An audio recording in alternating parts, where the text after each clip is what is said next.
Hello my dear students, स्वागत है आप सभी का मेरे इस यूट्यूब चैनल लखनऊ लर्निंग में। लिसनर्स, आज के इस वीडियो में हम marginal costing as a tool for decision making के बारे में जानेंगे। यानी मार्जिनल कॉस्टिंग बेसिकली होता क्या है, उसकी इंपॉर्टेंस के बारे में जानेंगे। ये वीडियो भी काफ़ी इंटरेस्टिंग होने वाली है आप सभी के लिए, और ये काफ़ी इंपॉर्टेंट टॉपिक भी है, एग्जाम्स में हर बारी पूछा जाता है। आइए स्टार्ट करते हैं। तो जैसा कि लिसनर्स आप स्क्रीन पर देख रहे हैं, मार्जिनल कॉस्टिंग एक टूल है डिसीजन मेकिंग के लिए। सबसे पहले हम मीनिंग की बात करेंगे, यानी कि मीनिंग ऑफ मार्जिनल कॉस्टिंग की मीनिंग क्या होती है। तो सबसे पहले मैं इसका ओवरव्यू दे दूं लिसनर्स कि ये एक स्पेसिफिक टेक्निक है जिसमें हम कॉस्ट को एनालाइज करते हैं। ये हेल्प करता है मैनेजमेंट को कॉस्ट को कंट्रोल करने में और मैनेजरियल डिसीजंस लेने में भी। इस टेक्निक में टोटल कॉस्ट को डिवाइड किया जाता है फिक्स्ड और वेरिएबल कंपोनेंट्स में। तो आई होप आपको जो भी मैं बोल रही हूँ सारी चीज समझ में आ रही होंगी। तो लिसनर्स, मार्जिनल कॉस्टिंग एक कॉस्ट अकाउंटिंग टेक्निक है जहां पर सिर्फ वेरिएबल कॉस्ट यानी कि डायरेक्ट मटेरियल, डायरेक्ट लेबर और वेरिएबल ओवरहेड्स कंसीडर किया जाता है जब भी आप कॉस्ट ऑफ प्रोडक्शन को निकालते हो, कैलकुलेट करते हो, कंप्यूट करते हो। फिक्स्ड कॉस्ट को ट्रीट किया जाता है पीरियड कॉस्ट की तरीके और चार्ज किया जाता है प्रॉफिट एंड लॉस अकाउंट के तरीके। जो कंट्रीब्यूशन मार्जिन होता है उसका यूज हम डिसीजन मेकिंग के लिए करते हैं। अब मार्जिनल कॉस्टिंग जो बेसिकली लिसनर्स कह सकते हैं आप कि वो कॉस्ट जो वॉल्यूम के हिसाब से चेंज होते रहती है। मतलब मार्जिनल कॉस्टिंग एक टेक्निक है कॉस्ट को एनालाइज करने का और उसको प्रेजेंट करने का। इसमें हम पीरियड कॉस्ट को और प्रोडक्ट कॉस्ट को कंपेयर करते हैं। इसके बेसिस पर हम वैल्यूएशन करते हैं स्टॉक का, इसके बेसिस पर हम प्रॉफिट कैलकुलेट करते हैं। तो बहुत सारी चीजें होती हैं इसके बेसिस पर। तो बात कर लेते हैं कंट्रीब्यूशन मार्जिन फॉर्मूला की। तो कंट्रीब्यूशन का फॉर्मूला होता है listener sales minus variable cost. और प्रॉफिट कैसे कैलकुलेट होगा, तो कंट्रीब्यूशन में से जब आप फिक्स्ड कॉस्ट माइनस कर देते हैं तो उसके बाद आपका प्रॉफिट कैलकुलेट हो जाता है। तो लिसनर्स, अब बात कर लेते हैं इसकी इंपॉर्टेंस के बारे में, यानी कि सिग्निफिकेंस के बारे में। तो सिग्निफिकेंस को ही हम इंपॉर्टेंस कहते हैं। इंपॉर्टेंस से आ जाए, सिग्निफिकेंस से आ जाए, तो आप यही समझिएगा किसी चीज के बारे में पूछ रहा है। तो सिग्निफिकेंस ऑफ मार्जिनल कॉस्टिंग की बात करें लिसनर्स, तो क्या होता है इसमें।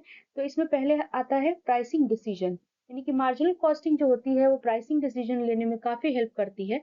जैसे कि ये हेल्प करता है डिटरमाइन करने में कि मिनिमम सेलिंग प्राइस हम क्या निर्धारित कर सकते हैं ताकि हमारा वेरिएबल कॉस्ट कवर हो और हम फिक्स्ड कॉस्ट की तरफ मतलब कंट्रीब्यूशन और भी ज्यादा दे पाए।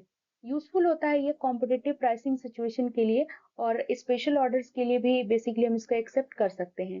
फिर आता है दूसरा मेक और बाय डिसीजन। यानी कि या तो आप वही बना ले कोई चीज या फिर आप खरीद करके दे दें। मेक और बाय डिसीजन में क्या होता है कि इसमें डिसाइड होता है कि क्या या तो हम कोई चीज प्रोड्यूस करें, कोई भी कंपोनेंट अपने घर पे, और या फिर परचेज कर ले उसको बाहर से एक्सटर्नल सप्लायर से। तो हम कंपेयर करें कि जो वेरिएबल प्रोडक्शन कॉस्ट आई है हमारे परचेज कॉस्ट से वो कितनी है। नेक्स्ट आता है product mix decision. Product mix decision में भी काफी हेल्प होता है मार्जिनल कॉस्टिंग से। तो ये हेल्प करता है सिलेक्ट करने में मोस्ट प्रॉफिटेबल कॉम्बिनेशन प्रोडक्ट का, जो कि बेस्ड होता है कंट्रीब्यूशन पर यूनिट पर और अवेलेबल प्रोडक्शन कैपेसिटी पर। अब नेक्स्ट पॉइंट आता है हमारा listeners break even analysis. Break even analysis में आप जानते हैं कि यहाँ पर जो जो नो प्रॉफिट नो लॉस की जो सिचुएशन होती है उसको हम ब्रेक इवन एनालिसिस कहते हैं। So profits insides the sales volume required to cover all cost, यानी कि जो भी सेल्स वॉल्यूम में इंसाइट्स होते हैं जो कि सारे कॉस्ट को कवर करते हैं, चाहे वो फिक्स्ड हो चाहे वो वेरिएबल हो, तो उसी को कहते हैं ब्रेक इवन एनालिसिस। इसका आप देख सकते हैं formula fixed cost upon contribution per unit. अब आता है की फैक्टर एनालिसिस के बारे में बात कर लें। पांचवा पॉइंट है लिसनर्स, तो ये आइडेंटिफाई करता है और प्रायोरिटाइज करता है उस प्रोडक्ट को जबकि लिमिटिंग फैक्टर जैसे कि कह सकते हैं आपकी लेबर आर्स जो होती है, मशीन आर्स होती है, रॉ मटेरियल्स मतलब प्रोडक्शन के लिए रेस्ट्रिक्ट कर दी जाती हैं। फिर आता है हमारा लास्ट पॉइंट, हम बात करेंगे लिसनर्स। लास्ट पॉइंट है हमारा प्रॉफिट प्लानिंग।